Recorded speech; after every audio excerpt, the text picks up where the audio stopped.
Assalamualaikum warahmatullahi wabarakatuh. Kami dari kelompok 11 ingin menjelaskan tentang strategi pembelajaran dengan metode PJBL dan PBL. Sebelum itu, izinkan kami memperkenalkan diri. Perkenalkan, nama saya Muhammad Husain Syauki dengan NPM 2023 14596. Perkenalkan, nama saya Sekrandita Septiani dengan NPM 2023 14500 947. Perkenalkan, nama saya Farid Alpariji dengan NPM 2023 14 50 11 50. Jadi yang pertama adalah metode PJBL.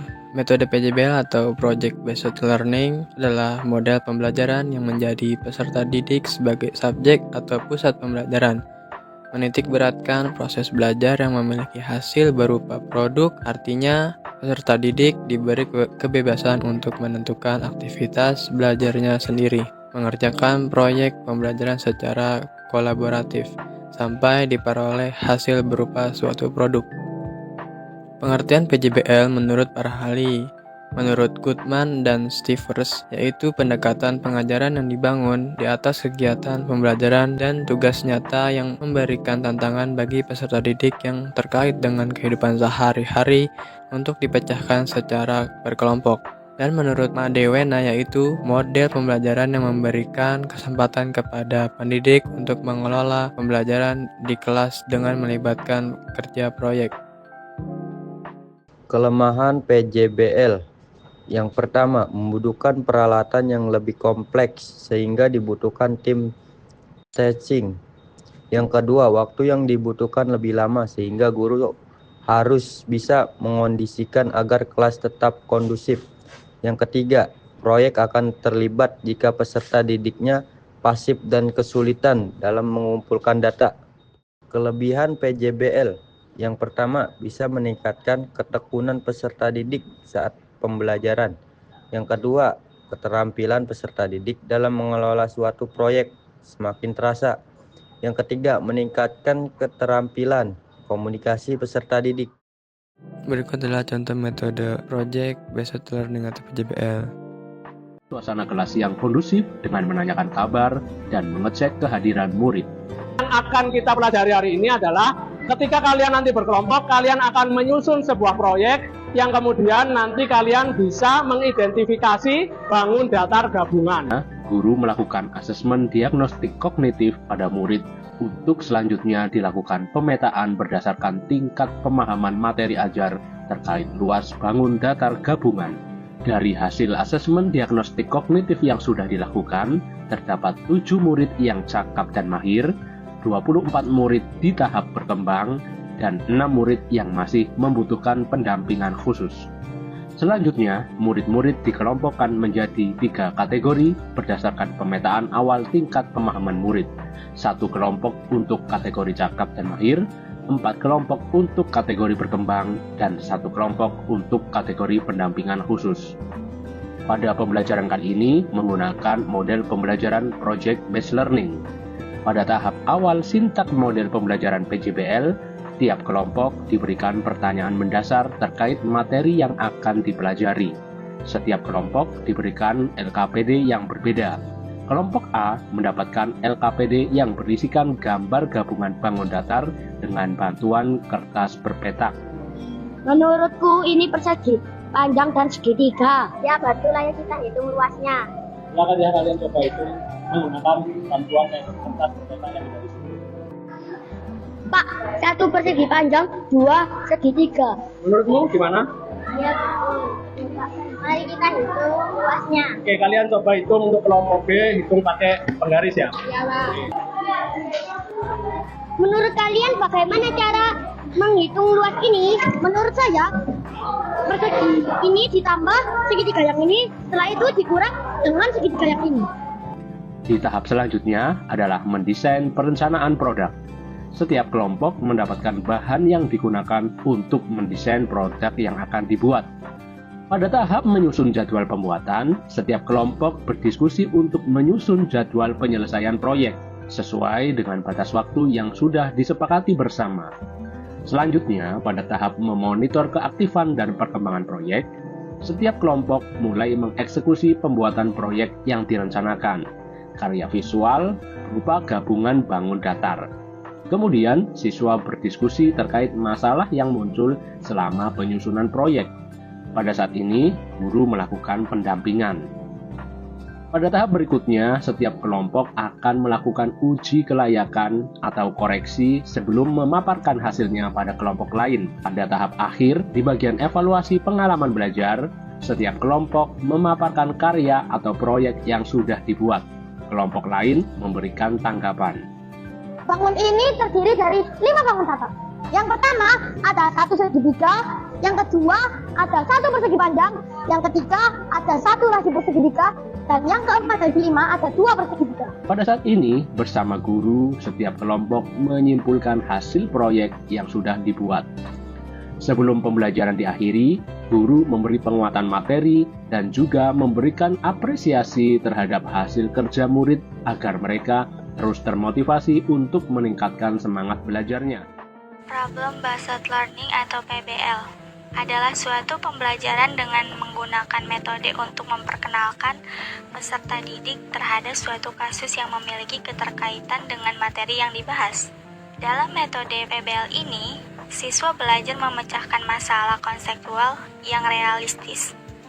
PBL juga berbeda dengan metode pembelajaran tradisional seperti pembelajaran berbasis ceramah atau tugas. Dalam PBL, siswa terlibat langsung untuk aktif selama belajar. Menurut Soimin, problem based learning adalah cara mengenal bagaimana menciptakan suatu suasana belajar yang mengarah pada permasalahan sehari-hari. Tujuan dari PBL atau Problem Based Learning 1. Untuk meningkatkan keterampilan berpikir secara kritis dari peserta didik dalam memilih dan memutuskan sesuatu. 2. Memberi pelatihan dalam menyelesaikan permasalahan secara sistematis, matang, dan terencana sehingga hasilnya positif. Ketiga, problem based learning digunakan untuk membantu peserta didik memahami dengan benar peran dewasa di kehidupan. Kekurangan problem based learning atau PBL 1. Meski merupakan metode pembelajaran yang diandalkan, tapi tak semua materi pembelajaran dapat menerapkan sistem ini. Yang kedua, memiliki waktu yang dibutuhkan dalam menyelesaikan materi pembelajaran tergolong cukup lama dan tidak sebentar. Yang ketiga, bagi peserta didik yang tidak atau belum terbiasa melakukan analisis suatu permasalahan karena tidak semua memiliki keinginan untuk mengerjakannya. Kelebihan problem based learning atau PBL 1. Peserta didik dilatih untuk bisa selalu menggunakan pikiran agar kritis dan bisa terampil dalam menyelesaikan suatu permasalahan. 2. Agar dapat memicu adanya peningkatan aktivitas dari peserta didik di dalam kelas dengan pembelajaran sambil mempraktekkan. 3. Adanya sistem pembelajaran ini membuat peserta didik agar terbiasa untuk belajar tetapi menggunakan sumber yang relevan.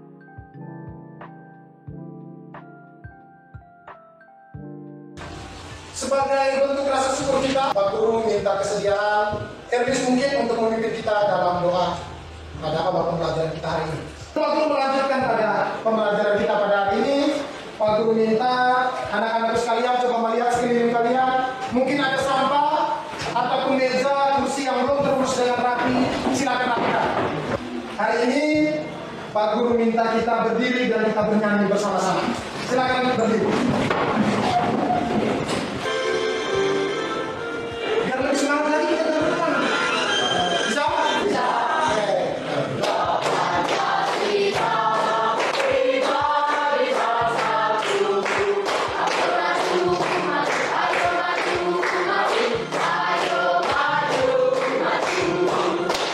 Tepuk tangan dulu. Ada yang masih ingat materi minggu lalu kita materi tentang apa? Siapa? Ya, silakan Ika. Materinya tentang perumusan dan penetapan Pancasila sebagai dasar negara. Betul sekali, tepuk tangan dulu. Masih ingat tidak kapan sidang PPSPK ini pertama dilaksanakan? Siapa yang masih ingat? Saya, Pak. Ini ramai sekali ini. Oke, silakan Claudia. Pada tanggal 29 Mei sampai 1 Juni. Pada tanggal 29 Mei sampai 1 Juni. Dan pembelajaran kita hari ini itu berkaitan dengan norma dan keadilan. Manfaat dari kita mempelajari materi kita pada hari ini, yang paling pertama, anak-anakku jika mengikuti pembelajaran ini dengan baik dan memahami materi dengan baik, aku yakin kalian bisa mengimplementasikan nilai-nilai Pancasila di dalam kehidupan sehari-hari kalian, baik di sekolah, di rumah, maupun di lingkungan masyarakat aktual. Nah, anak-anak, kita masuk pada pembelajaran kita pada hari ini, yaitu norma. Oke, biar kalian lebih paham tentang apa itu norma, sekarang Pak Guru kasih waktu kepada kalian 5 menit untuk membaca. Dimas, baca Dimas, jangan bermain. Oke, anak-anakku sudah? Ada? Silakan anak-anakku sekalian melihat gambar di depan. Siapa yang bisa memberikan pendapatnya kira-kira perilaku ataupun pada gambar ini apa yang terjadi? Siapa yang bisa? Oke, silakan, Roger. Gambar 1 menunjukkan para guru dan para siswa saling bersalaman. Tentang apa itu norma, Pak Guru akan menyajikan sebuah video. Silakan kalian menyimaknya dengan baik. Bisa dengar? Oke, silakan. Di dalam kelompok, di kelas ini sudah ada kelompok? Belum? Ya. Oke, sekarang Pak Guru akan membagi kelompoknya. Yang satu menjadi kelompok 1 dan seterusnya. Silakan kelompok 1 ada di sebelah sini, kelompok 2 sebelah sini, kelompok 3 di sana, dan kelompok 4 di situ. Secepat mungkin. Ayo, ini sahabat Pak Guru bagi LKPD kepada 4 kelompok.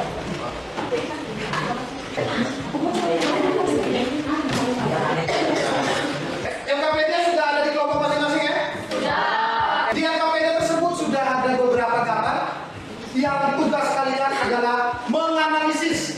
Akan kita mulai dari kelompok 2. Baik, terima kasih atas waktu dan kesempatan yang diberikan kepada kelompok kami. Kami perwakilan dari kelompok 2 mau menjelaskan hasil diskusi kami. Jawaban norma kesusilaan. Norma kesusilaan adalah peraturan hidup yang berkenan dengan fisika, kalbu, dan suara hati nurani manusia. Mungkin ada pertanyaan dari kelompok 1, 3, dan 4. Saya persilakan waktu dan kesempatan. Baik, saya ingin kalian menjelaskan pelanggaran-pelanggaran apa saja yang terdapat pada gambar-gambar tersebut. Terima kasih atas pertanyaannya. Kami akan menjawab pertanyaan dari kelompok 1. Diskusi kita hari ini sangat luar biasa. Tepuk tangan dulu dikit.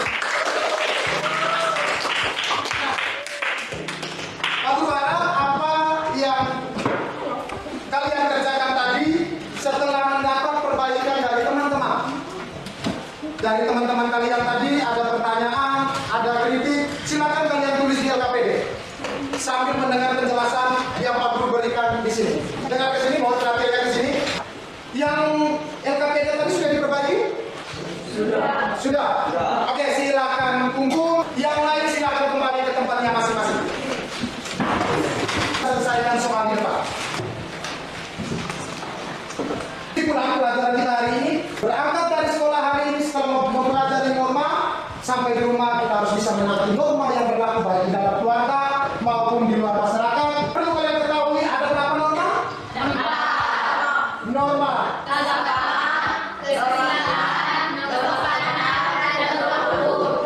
Dari pembelajaran kita hari ini, kira-kira proses pembelajaran kita hari ini bagaimana? Untuk tugas minggu depan, silakan kalian membaca secara mandiri di buku paket pada halaman 38 sampai 4.